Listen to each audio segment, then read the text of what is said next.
देख कर बाधा विवेद बहुविघ्न घबराते नहीं, रह भरोसे भाग के दुख भोग पछताते नहीं। तो इन लाइनों के साथ में मैं आपसे ये कहना चाहता हूँ मेरे डियर स्टूडेंट्स, आपको ये पता तो होगा ही कि आपकी टर्म 1 के एग्ज़ाम की डेट शीट आ चुकी है और वो डेट शीट आपको 30 नवंबर से आपके एग्ज़ाम स्टार्ट हो जाएंगे। तो आपको अपने एग्ज़ाम के हिसाब से अब आपको लग जाना है तैयारी पे। आपको तैयारी करने की ज़रूरत है, आपको प्रैक्टिस ज़्यादा से ज़्यादा करने की ज़रूरत है, लेकिन उसके साथ ही साथ आपको अपने कॉन्सेप्ट भी क्लियर करने हैं। मैथमेटिक्स में, साइंस में ये पूरे कॉन्सेप्ट पे बेस्ड हैं और आपको अगर कॉन्सेप्ट क्लियर हो जाएंगे तो फिर आपके लिए दिक्कत नहीं आएगी। मैं बार बार यही आपसे कहता हूँ, अपने हर वीडियो में यही कहता हूँ कि आप अपने कॉन्सेप्ट ज़रूर क्लियर करें।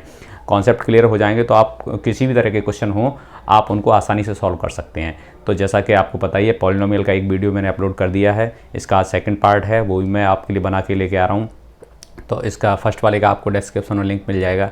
तो इसमें से कुछ टॉपिक हमारे जो कवर हो चुके थे, बचे हुए जो हमारे पास टॉपिक हैं उनको मैं और लेके आ रहा हूँ। कंसेप्ट बेस्ड क्लास है ये। अब हम जो टॉपिक स्टार्ट करने वाले हैं, zeros of the polynomial. Zeros of the polynomial क्या होते हैं? सपोज करो आपका P X is any polynomial and K is any real number. P X is a polynomial and K is any real number such that P X क्या है? एक polynomial है and K any real number, any real number such that. किस तरह से होना चाहिए वो कि अगर पी के की वैल्यू अगर 0 आ जाती है तो क्या के को क्या बोला जाएगा? ये होगा zeros of the polynomial. Zeros of the polynomial कब? जब पी के की वैल्यू क्या हो जाएगी? 0 हो जाएगी। ठीक है, पी एक्स कोई पॉलिनोमियल है और के कोई रियल नंबर है।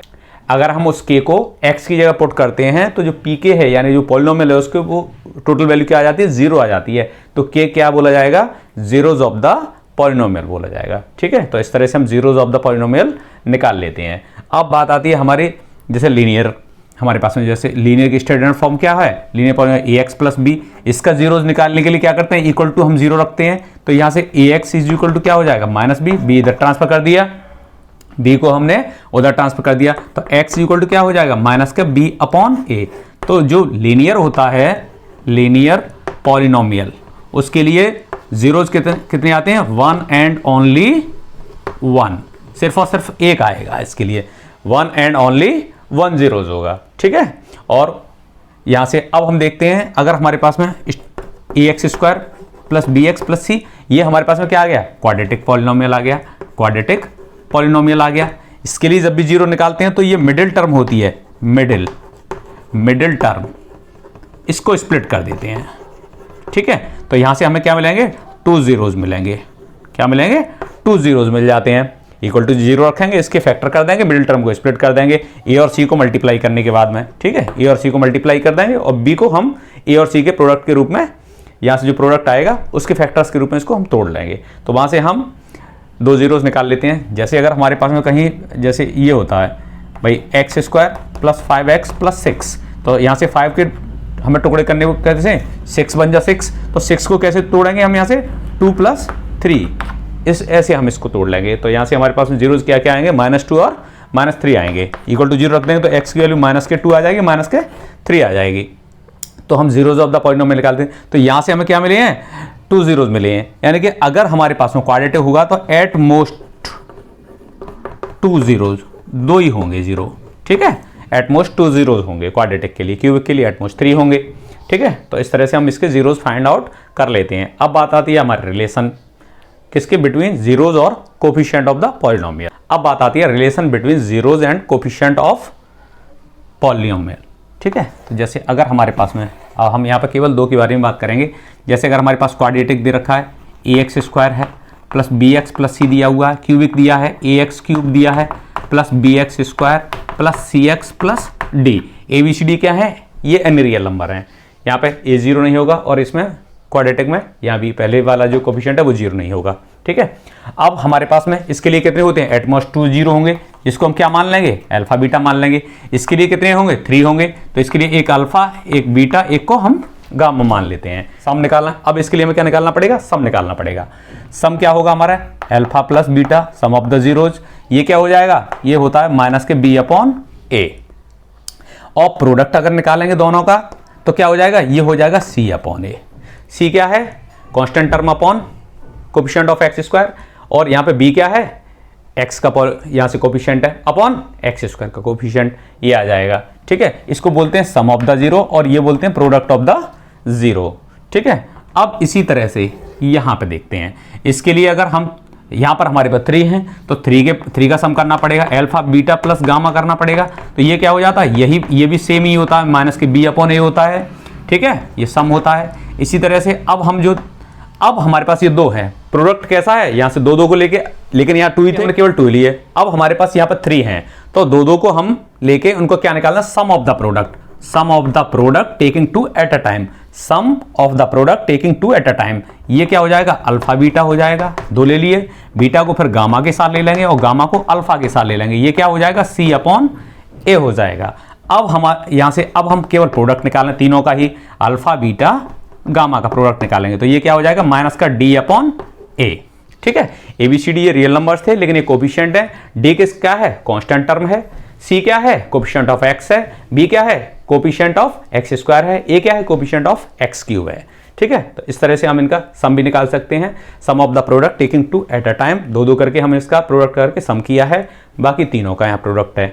ठीक है, इस तरह से ये वैल्यू, अगर हमें यहाँ से अल्फा बीटा गामा दे रखे हो, इनकी वैल्यू दे रखी हो, अल्फा बीटा दिया हो यहाँ पे और यहाँ अल्फा बीटा और गामा दिया हो, यहाँ पे अल्फा बीटा गामा दे रखा है, तो अब इससे हमें अगर पॉलिनोमियल बनाना हो, क्या बनाना हो, पॉलिनोमियल बनाना हो, तो इसलिए पॉलिनोमियल बनाने के लिए क्या करेंगे, x square minus sum into x plus product, और बाहर क्या लगा देते हैं, इसके लिए के लगा देते हैं, के हमारे पास में यानी रियल नंबर है। ठीक है, और इसी तरह से यहाँ वाला अगर हमें पॉलिनोमियल बनाना हो तो क्या कैसे बनेगा, वहाँ से वहाँ भी क्या करेंगे, एक्स क्यूब लगाएंगे, जब 3 है हमारे पास में तो क्यूबिक बनेगा, माइनस यहाँ से अब हमें जो लेना है पहला क्या है, सम एक्स स्क्वायर के लिए, फिर product taking 2 at a time, sum of the product निकालेंगे, तो यहाँ से SP2 वाला यहाँ से x आ जाएगा, प्लस लास्ट में p आएगा, तो यहाँ से प्लस माइनस, यहाँ पे क्या था, प्लस माइनस प्लस, तो प्लस से स्टार्ट करेंगे, प्लस माइनस प्लस, यहाँ से प्लस माइनस प्लस,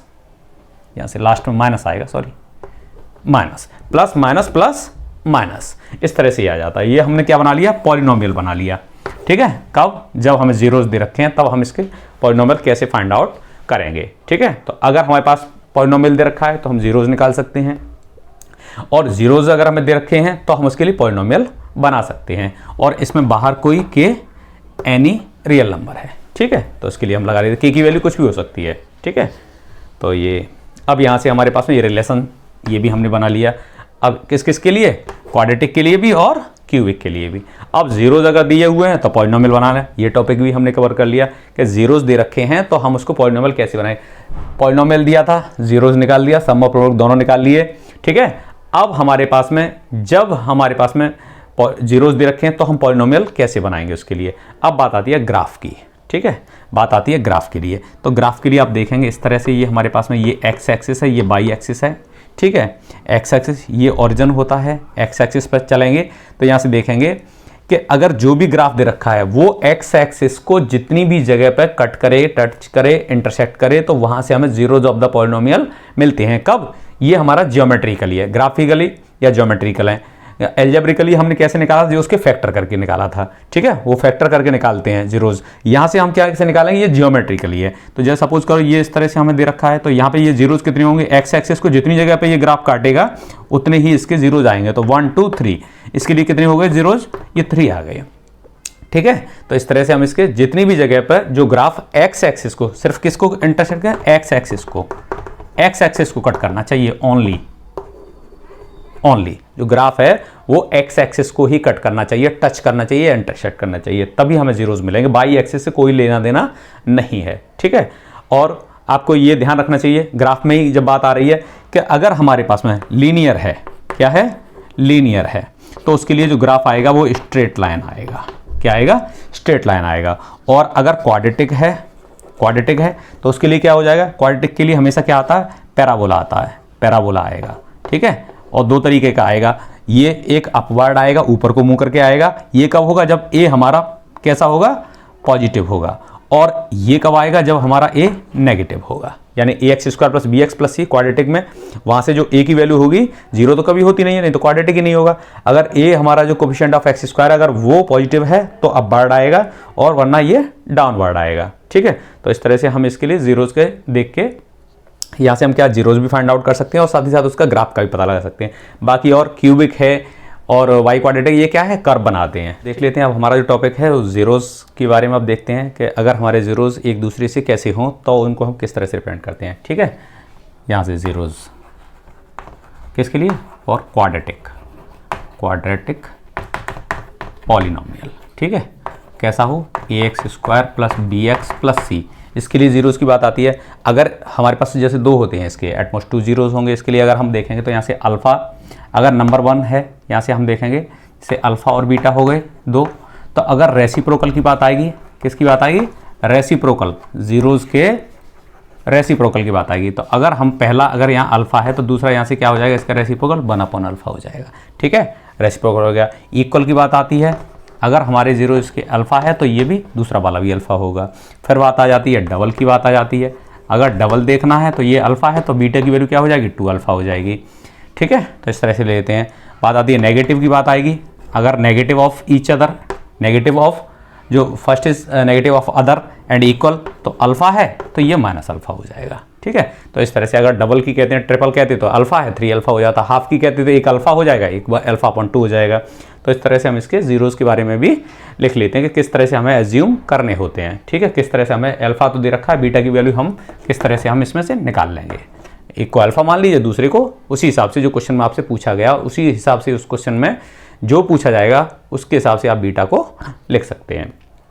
अब बात आती है zeros for n degree polynomial. ठीक है, 10th क्या है, zeros for n degree polynomial. ठीक है, ये क्या होंगे, एट मोस्ट n जीरोज़, कितने होंगे, एट मोस्ट मैक्सिमम कितने होंगे, n जीरो होंगे, n से कम भी हो सकते हैं लेकिन ज़्यादा से ज़्यादा कितने होंगे, अधिकतम होंगे वो n होंगे। क्या होंगे, एट मोस्ट, इसके लिए अगर n डिग्री है तो एट मोस्ट n जीरो हो जाएंगे, अगर क्यूबिक होगा एट मोस्ट 3 हो जाएंगे, अगर क्वाड्रेटिक है तो एट मोस्ट 2 हो जाएंगे, बाई क्वाड्रेटिक है एट मोस्ट 4 जीरोज हो जाएंगे। लेकिन अगर लीनियर है तो उसके लिए क्या होगा, लीनियर के लिए लीनियर की 1 and only 1 zero. Clear, quadratic के लिए कितने होंगे, एट मोस्ट 2 जीरोज।